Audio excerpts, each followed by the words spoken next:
Hello दोस्तों, मैं अर्जुन सिंह स्वागत करता हूं आपका हमारे यूट्यूब चैनल की आप सक्सेस ज्यूरी रोड में। तो आज हम बात करने वाले हैं दिल्ली सल्तनत के बारे में। दिल्ली सल्तनत के बारे में कितने वंश हैं, इसके बारे में हम बात करने वाले हैं। तो सबसे पहला वंश हम बात करेंगे गुलाम वंश।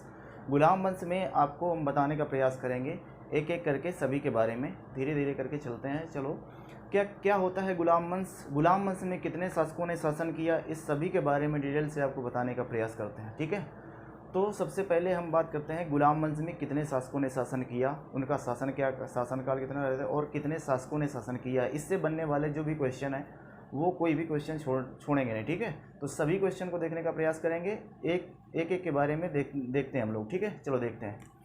तो हेडिंग पड़ती है दिल्ली सल्तनत। दिल्ली सल्तनत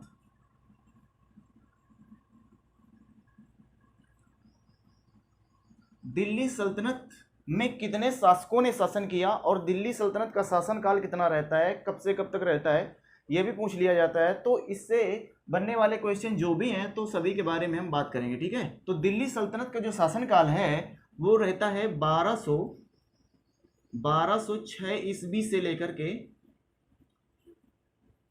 1526 ईस्वी तक। 1526 ईस्वी तक, 1226 ईस्वी से लेकर के 1206 ईस्वी से लेकर के 1526 ईस्वी तक। टोटल कितने वर्ष हो गए, तो इसमें टोटल वर्ष हो गए 320 वर्षों तक दिल्ली सल्तनत शासन किया। दिल्ली सल्तनत में जितने भी वंश हुए तो 320 वर्षों तक शासन किया। 320 वर्ष होते हैं। ठीक है, अब हम बात करते हैं कि दिल्ली सल्तनत में कितने वंशों ने शासन किया। तो दिल्ली सल्तनत में कितने वंशों ने शासन किया, इसके बारे में हम देखते हैं। ठीक है, तो दिल्ली सल्तनत में कितने वंश शासन कर रहे हैं, इसके बारे में देखते हैं। तो सबसे पहला वंश है गुलाम वंश। गुलाम वंश, गुलाम वंश, इसे मामलूक वंश भी कहते हैं। इसे क्या कहते हैं? मामलूक वंश। मामलूक वंश। फिर आता है खिलजी वंश। खिलजी वंश, ठीक है, गुलाम वंश या मामलूक वंश, फिर खिलजी वंश, फिर तुगलक वंश। तुगलक वंश, फिर सैयद वंश। सैयद वंश, इसके बाद लोधी वंश। लोधी वंश। तो कितने शासक वंशों ने शासन किया? तो 5 वंशों ने शासन किया इसमें। अब इनके राजाओं को भी पूछ लेता है कि मामलूक वंश में या खिलजी वंश में या सभी जो वंश है इनमें कितने शासकों ने शासन किया। तो इसमें कुल शासक हुए 11। इसमें 11 शासकों ने शासन किया। इसके बाद खिलजी वंश में कुल शासक हुए, इसमें शासन करने वाले जो शासक हैं तो इसमें है 5 शासक। इसके बाद तुगलक वंश में जो शासक हैं जिन्होंने शासन किया तो वो है 9 शासकों ने शासन किया। इसके बाद सैयद वंश में कितने शासकों ने शासन किया? तो सैयद वंश में 4 शासकों ने शासन किया। इसके बाद लोधी वंश में कितने शासकों ने शासन किया? तो लोधी वंश में शासन किया 3 शासकों ने। ठीक है, तो इसके शासक पूछ लिया जाता है, तो ये भी आप लोगों को याद होना चाहिए। अब इसके बाद कितने वर्षों तक शासन किया इन राजाओं ने, इन वंशों में जो शासन किया शासकों ने, तो कितने वर्षों तक शासन किया। इससे भी बहुत मोस्ट इंपॉर्टेंट क्वेश्चन बन जाते हैं कि कितने वर्षों तक कौन वंश कितने वर्षों तक चला या किस वंश ने कितने वर्षों तक शासन किया, तो ये भी आ जाता है। तो देख लेते हैं। तो गुलाम वंश में कुल 84 वर्षों तक शासन किया। गुलाम वंश ने कुल 84 वर्षों तक शासन किया। 84 वर्षों तक, ठीक है ना। और इसके बाद खिलजी वंश ने 30 वर्षों तक शासन किया, 30 वर्ष तक।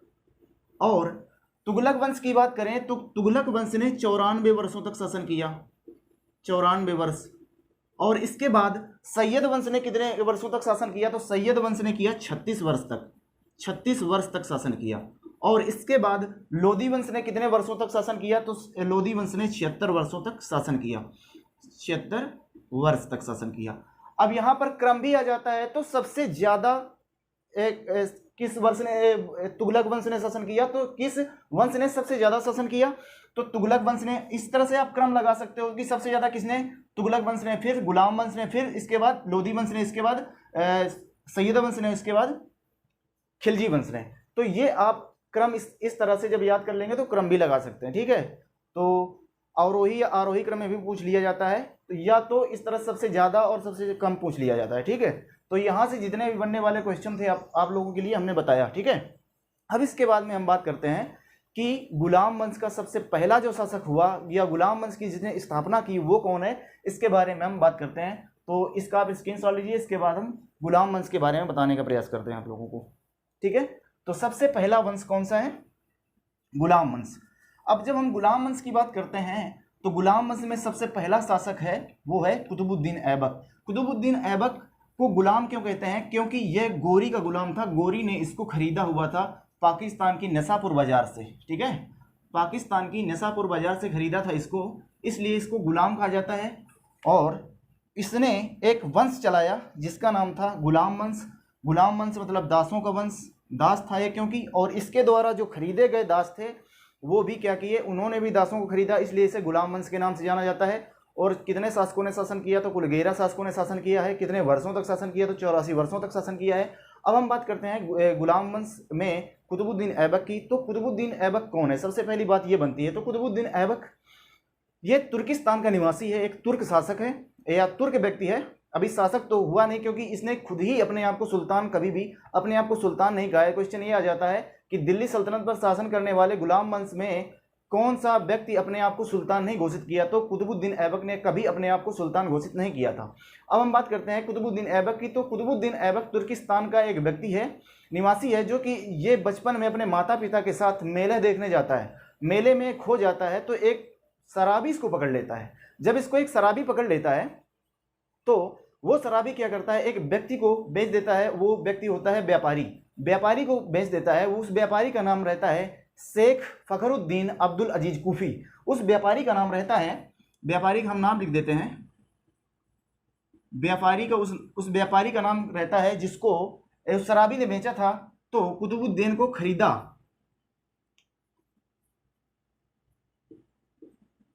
कुतुबुद्दीन को खरीदा।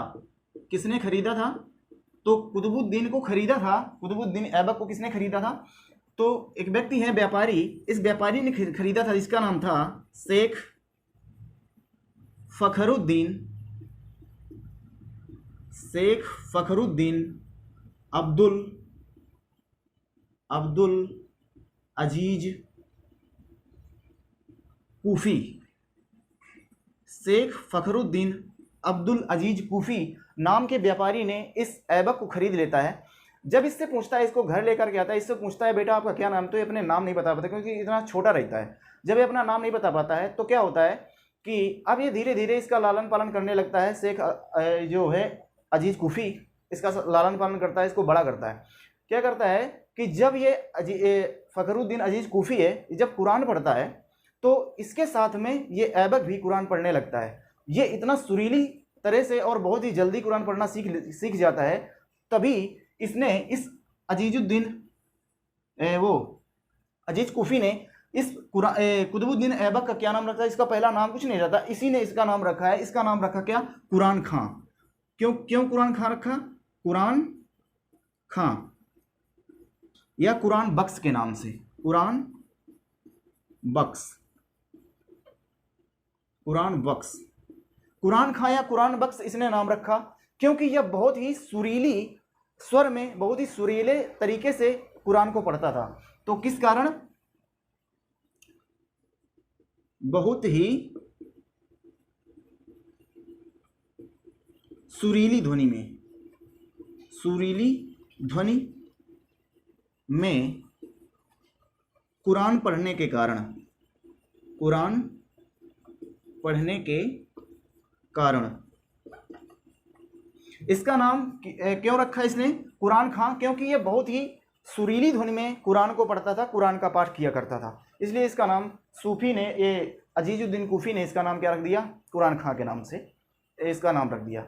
अब क्या करता है कि जब इसी ने इसको क्या सिखवाया, इसी व्यक्ति ने इसको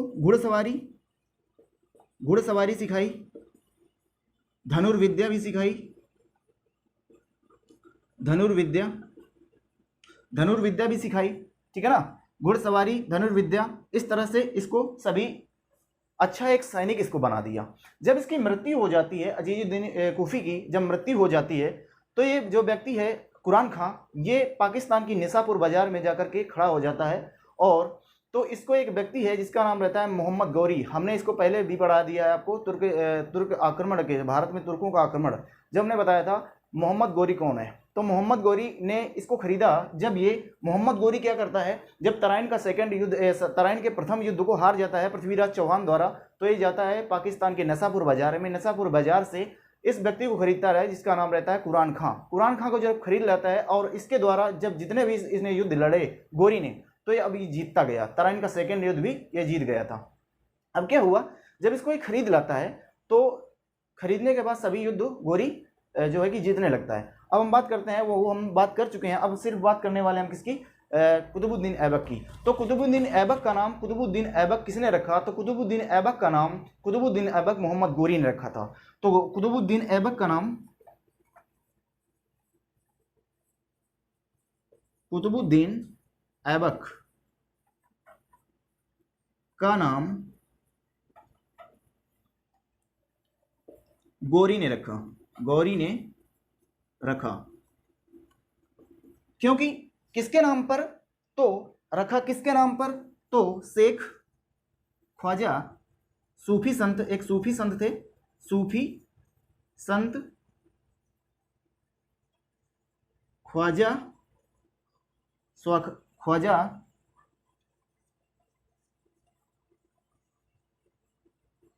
ख्वाजा कुतुबुद्दीन, शेख सूफी संत थे, एक सूफी संत ख्वाजा कुतुबुद्दीन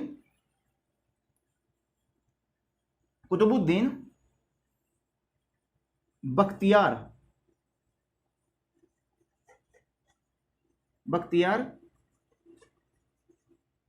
काकी, किसके नाम पर, सूफी संत ख्वाजा मोइनुद्दीन बख्तियार काकी के नाम पर। क्योंकि इसका नाम इसने क्यों रखा, क्योंकि ये कुतुबुद्दीन जो ऐबक है, ये अपने ये जो सूफी संत हैं, कुतुबुद्दीन बख्तियार काकी जो सूफी संत हैं, इनको बहुत ही मानता था, इनको अपना गुरु भी मानता था, इसलिए इसके नाम पर गौरी ने इसका नाम कुतुबुद्दीन ऐबक रख दिया। अब कुतुबुद्दीन ऐबक का नाम भी रख दिया इसने। अब क्या होता है, तो कुतुबुद्दीन ऐबक जब जा रहा हो, जब इसके साथ में सभी युद्ध लड़ता है, ठीक है, जब कुतुबुद्दीन ऐबक इसके साथ सभी युद्ध लड़ता है और गौरी के सभी युद्धों को इसने विजित करने लगा, जीतने लगा। अब इसके बाद क्या होता है कि जब गौरी चला जाता है, उसकी डेथ हो जाती है, तो इसने सारा कार्यभार किसको दे दिया, कुतुबुद्दीन ऐबक को दे दिया। तो कुतुबुद्दीन ऐबक ने अपना कार्यभार संभालना शुरू कर दिया। अब इसने क्या किया कि लाहौर को अपनी राजधानी बनाता है। तो इसके बाद हम देखते हैं कुतुबुद्दीन ऐबक के बारे में डिटेल से बात करने का प्रयास करते हैं, ठीक है। चलो इसका स्क्रीनशॉट लीजिए आप लोग। इसके बाद क्या होता है कि जो ऐबक है, तो इसने अपनी राजधानी कहां पर बनाई, लाहौर को बनाया, इसने अपनी राजधानी लाहौर को बनाया। तो अब हम बात करते हैं कुतुबुद्दीन ऐबक की। गुलाम वंश का पहला शासक है कौन, कुतुबुद्दीन ऐबक।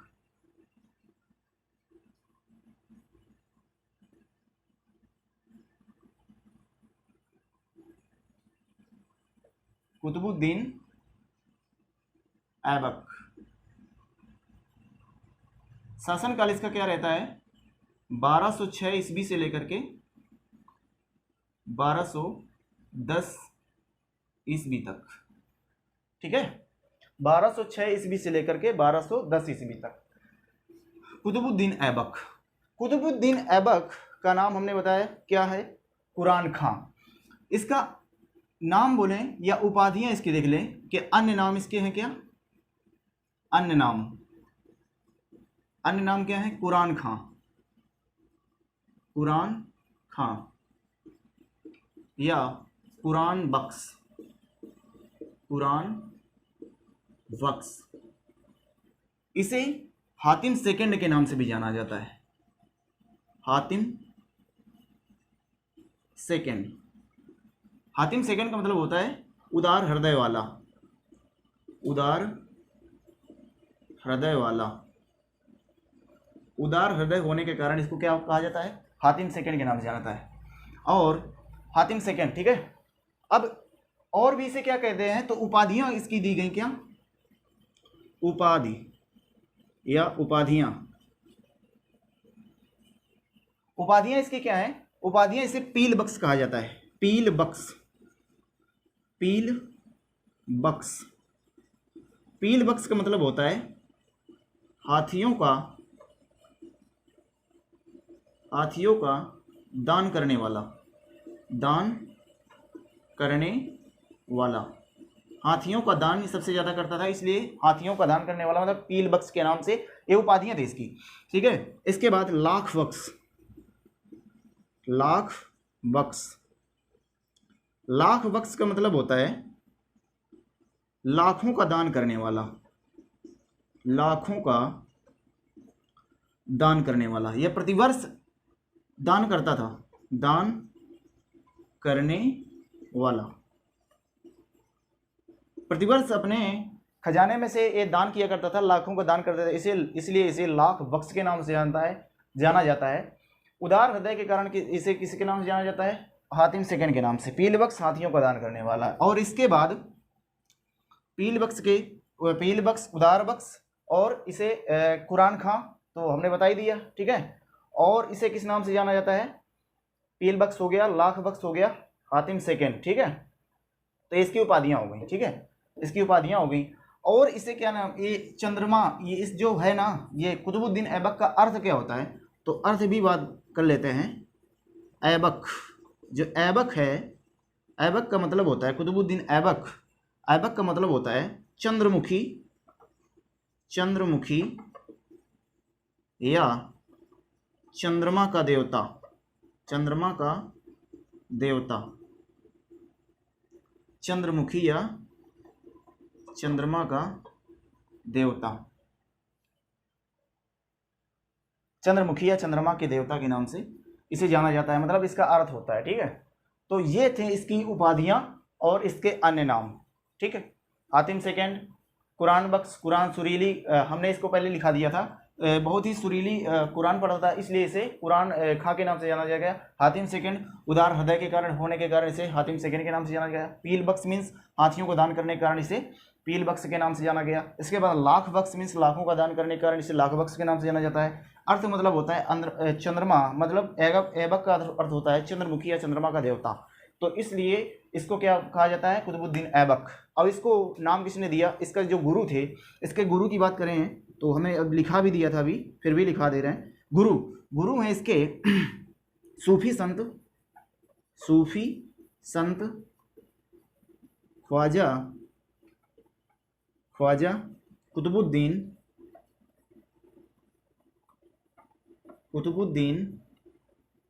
बख्तियार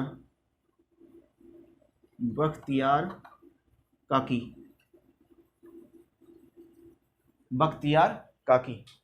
तो आप इसका स्क्रीनशॉट लीजिए। इसके बारे में, इसके निर्माण कार्य के बारे में बात करते हैं हम लोग। इस निर्माण कार्य के इसने क्या क्या करवाए ये भी देख लेते हैं।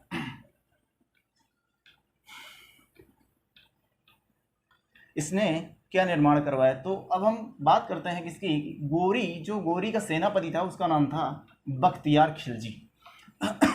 बख्तियार खिलजी ने क्या किया कि बख्तियार खिलजी गोरी का सेनापति है, बख्तियार खिलजी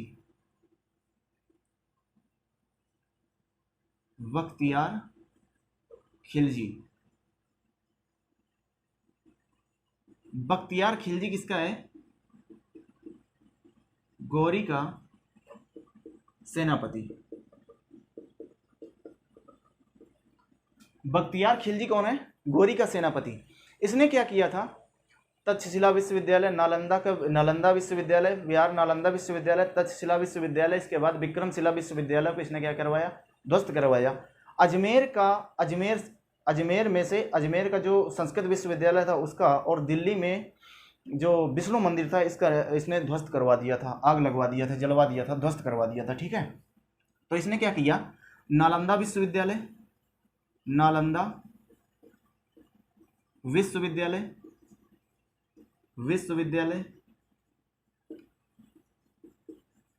नालंदा विश्वविद्यालय, विक्रमशिला विश्वविद्यालय, विक्रमशिला विश्वविद्यालय, विक्रमशिला विश्वविद्यालय, तक्षशिला विश्वविद्यालय, तक्षशिला विश्वविद्यालय, तक्षशिला विश्वविद्यालय। इसके बाद दिल्ली का विष्णु मंदिर, दिल्ली का विष्णु मंदिर, और अजमेर का संस्कृत विश्वविद्यालय, संस्कृत विश्वविद्यालय।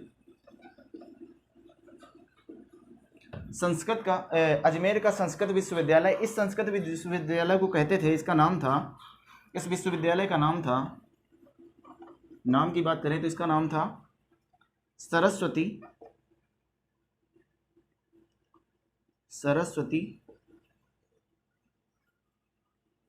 कंठाभरण, सरस्वती कंठाभरण विश्वविद्यालय,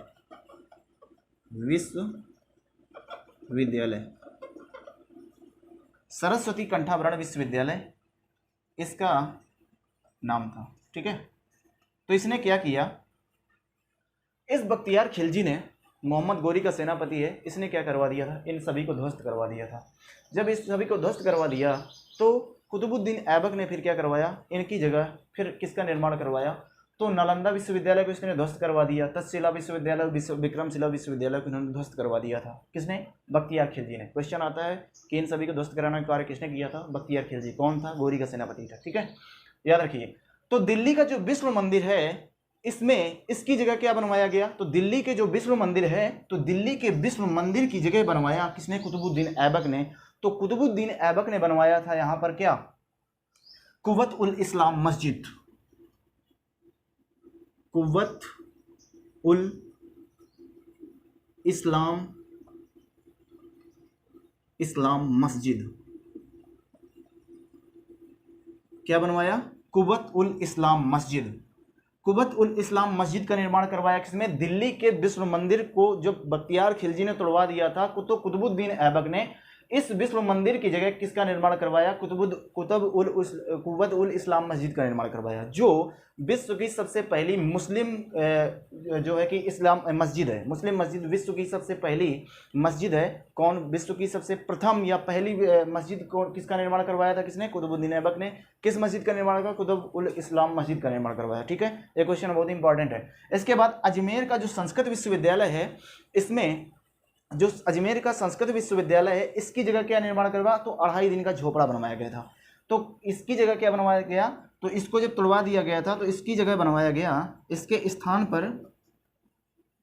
पर क्या बनवाया गया? इसके स्थान पर बनवाया गया 2.5 दिन का झोपड़ा, 2.5 दिन का झोपड़ा, 2.5 दिन का झोपड़ा बनवाया। 2.5 दिन का झोपड़ा क्यों कहते हैं? क्योंकि ये 2.5 दिन में बना हुआ था, मतलब 2.5 दिन में बने के कारण इसे क्या कहते हैं? 2.5 दिन का झोपड़ा। तो 2.5 दिन का झोपड़ा बनवाया और अजमेर शरीफ भी बनवाया। यहीं पर क्या बनवाया था? अजमेर। तो अजमेर शरीफ पर 2.5 दिन का झोपड़ा बनवाया और क्या बनवाया? अजमेर शरीफ, अजमेर शरीफ का निर्माण करवाया,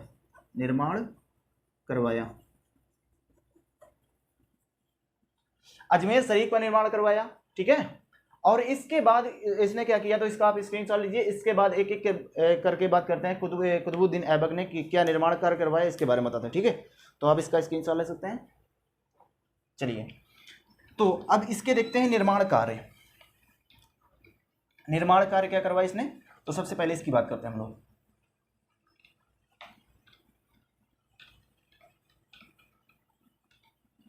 दिल्ली सल्तनत में गुलाम वंश के कुतुबुद्दीन ऐबक से जितने भी बनने वाले क्वेश्चन इंपॉर्टेंट हैं वो सभी आपको बताने का प्रयास कर रहे हैं हम, ठीक है। सारे क्वेश्चन आपको मिलेंगे यहाँ से, ठीक है। चलिए, तो निर्माण कार्य इसके देखते हैं। निर्माण कार्य, तो इसके निर्माण कार्य क्या हैं ये देख लेते हैं हम लोग। तो सबसे पहले क्या निर्माण कार्य करवाया इसने, तो कुव्वत उल इस्लाम मस्जिद, कुव्वत उल इस्लाम मस्जिद बनवाया। और कुव्वत उल इस्लाम मस्जिद किसकी जगह बनवाया, अभी हमने बताया विष्णु मंदिर, जो दिल्ली का विष्णु मंदिर है, इसको तोड़वा करके कुव्वत उल इस्लाम मस्जिद का निर्माण करवाया था। किसने करवाया था, तो कुतुबुद्दीन ऐबक ने, उसी की बात कर रहे हैं हम, ठीक है। अब इसमें निर्माण कार्य कैसे, किसको बता रहे हैं हम लोग, कुतुबुद्दीन ऐबक के बारे में, ठीक है। तो कुव्वत उल इस्लाम मस्जिद का निर्माण करवाया। इसे क्या कहा जाता है, इसे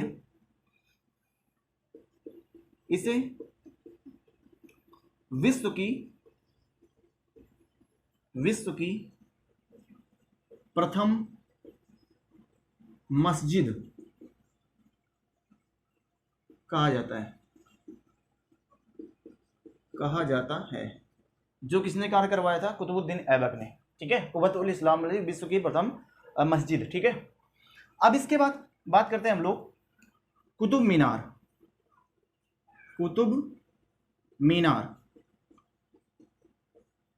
कुतुब मीनार का निर्माण किसने करवाया, कुतुबुद्दीन ऐबक ने करवाया। तो कुतुब मीनार जो पहले इसने प्रथम निर्माण करवाया था, तो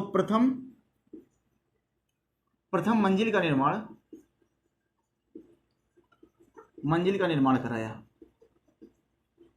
प्रथम मंजिल का निर्माण कराया किसने, कुतुब मीनार में प्रथम मंजिल का निर्माण करवाया किसने, कुतुबुद्दीन ऐबक ने कराया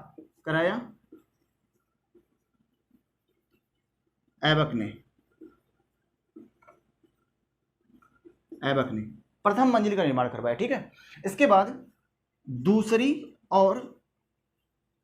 दूसरी इसने प्रथम मंजिल का निर्माण करवाया। फिर इसके बाद दूसरी से चौथी मंजिल का निर्माण, 2 से लेकर के 4 मंजिल तक निर्माण किसने करवाया, तो इल्बरी तुर्क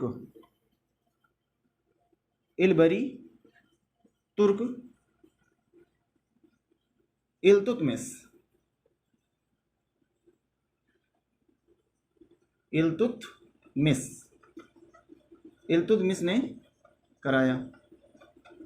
इल्बरी तुर्क के नाम से जाना जाता है इसे, ठीक है। तो दूसरी से चौथी मंजिल का निर्माण किसने करवाया, तो इल्तुतमिश ने करवाया, ठीक। इसके बाद क्या हुआ, चौथी से पांचवी मंजिल का निर्माण फिरोज शाह तुगलक ने करवाया। फिरोज शाह तुगलक ने करवाया। क्या हुआ था कि चौथी मंजिल कुतुब मीनार की आकाशीय बिजली गिरने के कारण ध्वस्त हो जाती है। तो चौथी मंजिल का निर्माण इसने करवाया, किसने, फिरोज शाह तुगलक ने करवाया। और इसके बाद मरम्मत करवाई इसकी, और 5वीं मंजिल का और निर्माण करवाया। तो वर्तमान में कहा जाए तो वर्तमान में कुतुब मीनार 5 मंजिला है। 5 मंजिला है।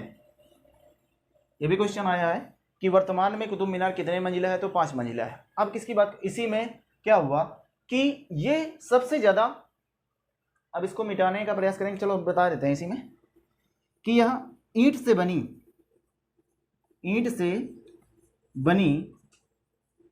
विश्व की सबसे ऊंची मीनार है, ऊंची मीनार है।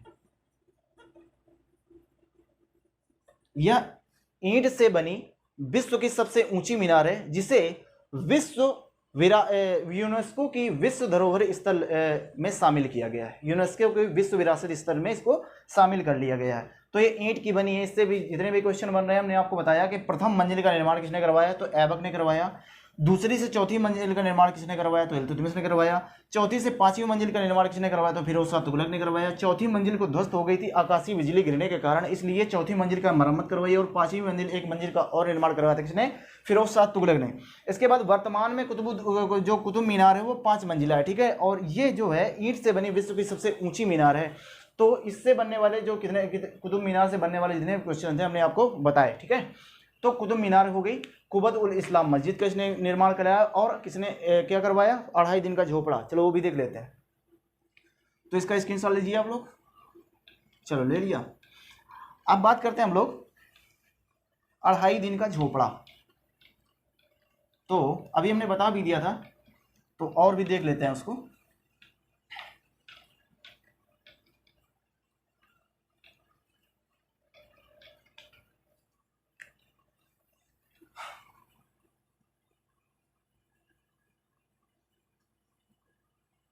अढ़ाई दिन का झोपड़ा बनवाया। झोपड़ा 2.5 दिन का झोपड़ा बनवाया, ठीक है ना। 2.5 दिन का झोपड़ा किसके आदेश पर बनवाया गया था, क्वेश्चन ये भी आ जाता है कि इसने तो करवाया, तो ये किसके आदेश पर करवाया गया था, तो गोरी के आदेश पर। गोरी के आदेश पर ऐबक ने 1194 ईस्वी में करवाया। क्या निर्माण करवाया, 2.5 दिन का झोपड़ा 2.5 दिन में बना हुआ था, ठीक है। और क्या करवाया इसने, तो अजमेर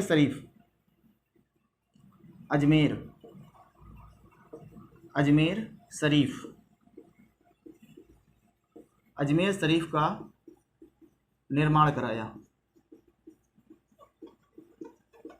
कहाँ है, तो ये अजमेर में, ठीक है ना। अजमेर शरीफ का निर्माण करवाया। तो अजमेर शरीफ हमने बताया कि अजमेर शरीफ किसकी जगह बना हुआ था, तो अजमेर शरीफ संस्कृत विश्वविद्यालय की जगह बना हुआ था। इसका नाम था सरस्वती कंठाभरण, ठीक है ना।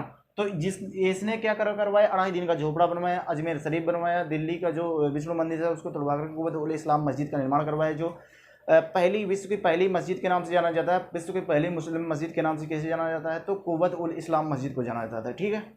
तो इसने इसके जो निर्माण कार्य हुए हमने आपको ये बताए। अब क्या होता है, तो इसका एक पुत्र है, इसका एक पुत्र है जिसका नाम है आराम शाह। ये गद्दी पर कब बैठता है, तो अब क्या होता है कि आराम शाह इसका एक पुत्र है, ठीक है। चलो आराम शाह इसका पुत्र हो गया। क्या हुआ कि इसने अपनी राजधानी को क्या बनाया, लाहौर। तो लाहौर इसने, ये तो पुत्र हो गया। तो यहां से बात करते हैं, ऐबक ने अपनी राजधानी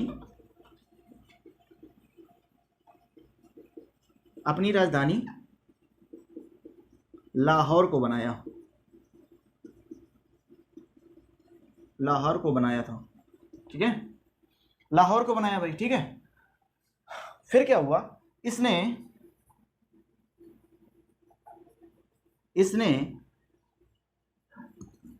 सिपह सलार या मलिक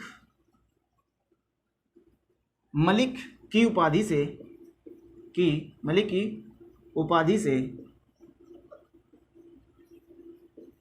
गद्दी पर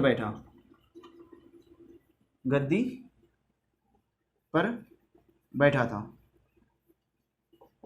इसने अपने आप को कभी सुल्तान नहीं कहा, इसने सुल्तान की उपाधि धारण नहीं की। सुल्तान की उपाधि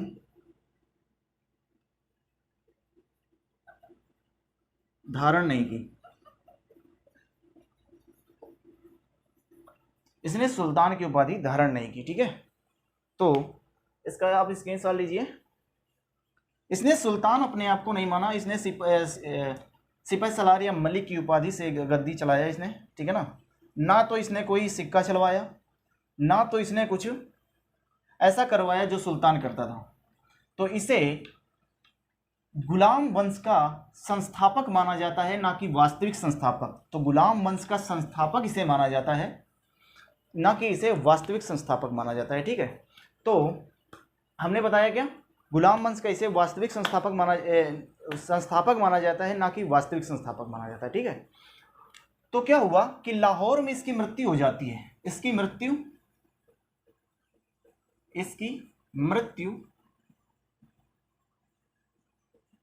लाहौर में चौगान या पोलो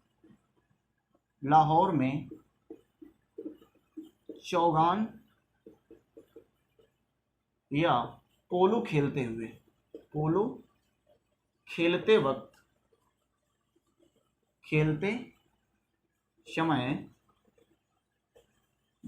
समय घोड़े से गिरकर इसकी मृत्यु लाहौर में चौगान या पोलो खेलते समय घोड़े से गिरकर हो जाती है। फिर इसका पुत्र गद्दी पर बैठता है। तो इसके पुत्र आराम शाह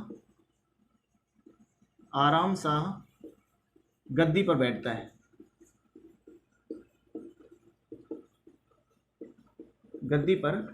जो अभी छोटा है, अयोग्य शासक है, ठीक है। कब गद्दी पर बैठा इसने, तो इसकी मृत्यु हो जाती है 1210 ईस्वी में। तो 1210 ईस्वी में ये गद्दी पर बैठता है और इसकी मृत्यु हो जाती है कब, 1210 ईस्वी में। किसकी मृत्यु, कुतुबुद्दीन ऐबक की।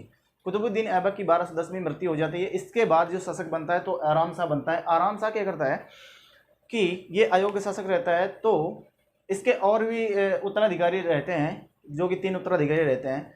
और ऐबक की एक पुत्र था जिसका नाम आराम शाह, इसकी 2 पुत्रियां और एक बहन थी, ठीक है। तो इसके जो अन्य उत्तराधिकारी हैं तो उसका नाम है गयासुद्दीन यलदौज, गयासुद्दीन महमूद, ताजुद्दीन यलदौज और नासिरुद्दीन कुवाचा। ये क्या करते हैं कि जब कुतुबुद्दीन ऐबक की मृत्यु हो जाती है तो आराम शाह के पास जाते हैं और कहते हैं कि आपके पिता ने हमें ही जो है कि गद्दी सौंपने को कहा था, क्योंकि आपकी बहनों का विवाह हमसे करवा दिया था, ठीक है। तो कह रहे थे कि जब हमारी मृत्यु हो जाएगी तो आप ही शासन संभालेंगे। जब ये जाता है आराम शाह के पास, ये तीनों जाते हैं। कौन, ये जो इसके उत्तराधिकारी जो मैंने नाम बताए, ताजुद्दीन यलदौज, महमूद और नासिरुद्दीन कुवाचा, ये सभी जाते हैं। तो उसके पास जब जाते हैं आराम शाह के पास, तो बोलते हैं कि आप गद्दी पर कैसे बैठते हो, ये हमें गद्दी दीजिए, क्योंकि हमारा शासन हम ही करेंगे, क्योंकि आपके पिता ने हमें ये गद्दी प्राप्त करने के लिए बोला था। तो वो कहता है कि नहीं, शासन हम ही करेंगे। तो कहता है कि ऐसा नहीं है, तो अगर आप ऐसा ज़बरदस्ती करेंगे तो हम अपने जीजा को बुला लेंगे। कहता है जीजा तो हम ही आपके हैं, किस जीजा को बुला लोगे आप। तो कह रहे हैं नहीं, वो हमारे जीजा हैं। कह रहे कौन, कह रहे हैं अरे वो इल्तुतमिश जीजा। तो कहते हैं तो चलो, क्योंकि इल्तुतमिश जो है कि इसकी बहन से इसने शादी कर लिया था, तो इल्तुतमिश को बुलाते हैं। तो इल्तुतमिश जाता है, उनको समझाता है कि ऐसा करो, गद्दी हम ही लेंगे और तुम परेशान ना हो, जाओ यहाँ से। तो वो चले जाते हैं। इसके बाद क्या होता है कि इल्तुतमिश तीनों को हरा देता है। इसके बाद अपना गद्दी प्राप्त कर लेता है, बैठ जाता है। इसके बाद क्या होता है कि जब ये गद्दी नहीं छोड़ता है इल्तुतमिश, तो आराम शाह कहता है कि अब आपने पराजित कर दिया इनको, अब आप चले जाइए। ये नहीं जाता, कहता है चलो चले जाएंगे, ठीक है। तो जब नहीं जाता होता है, जब ये नहीं जाता है तो ये क्या करता है कि आराम शाह जाता है और कहता है कि अब लगता है आप ये मतलब कि गद्दी नहीं छोड़ेंगे। तो कहता है चलो ठीक है, अगर आप नहीं गद्दी छोड़ते तो मैं युद्ध करना पड़ेगा। तो अब युद्ध होता है इनका, किसका, इल्तुतमिश और आराम शाह का। इल्तुतमिश और आराम शाह का दिल्ली के जड़ नामक स्थान पर एक युद्ध होता है, जिसमें आराम शाह पराजित हो जाता है और इल्तुतमिश गद्दी प्राप्त कर लेता है। तो अब हम बात करेंगे किसकी, इल्तुतमिश की। अगला शासक होगा इल्तुतमिश। आराम शाह एक अयोग्य शासक था जो कि इल्तुतमिश से हार जाता है, ठीक है। कुतुबुद्दीन ऐबक का पुत्र है। आराम शाह को हराकर इल्तुतमिश गद्दी पर बैठता है। तो अब हम बात करते हैं किसकी, इल्तुतमिश की। तो इल्तुतमिश की बात करेंगे, इल्तुतमिश की बात करेंगे। इसने कौन सा वंश चलाया, तो इसने वंश चलाया शमसी वंश। और कुतुबुद्दीन ऐबक ने कौन सा वंश चलाया, इसने वंश चलाया शमसी वंश। ये भी आ जाता है शमसी वंश। तो शमसी वंश किसने चलाया, तो इल्तुतमिश ने। तो ऐबक ने कौन सा वंश चलाया, ऐबक ने कौन सा वंश चलाया, तो कुतुबी वंश चलाया इसने, कुतुबी वंश। ऐबक ने वंश चलाया कुतुबी वंश, इल्तुतमिश ने चलाया शमसी वंश। और यहीं पर ये हैं तो सभी गुलाम वंश ही, परंतु इनके अलग से एक जो वंश चले, जो कि ये मान्यता नहीं है, परंतु ये क्वेश्चन आ जाता है कि इल्तुतमिश ने कौन सा वंश चलाया, तो ये इस तरह से लिखेंगे शमसी वंश। और ऐबक ने कौन सा वंश चलाया, तो बख्शी वंश। तो जो भी ये क्वेश्चन बनने वाले थे ऐबक से या गुलाम वंश से या मामलूक वंश से। अभी हमने बताया क्या, मामलूक का मतलब क्या होता है, ये भी देख लेते हैं कि मामलूक का वंश क्या होता है। मामलूक का मतलब क्या होता है, मामलूक हमने क्या बताया, अभी आपको बताया था मामलूक वंश या गुलाम वंश मीन्स दासों का वंश, ठीक है।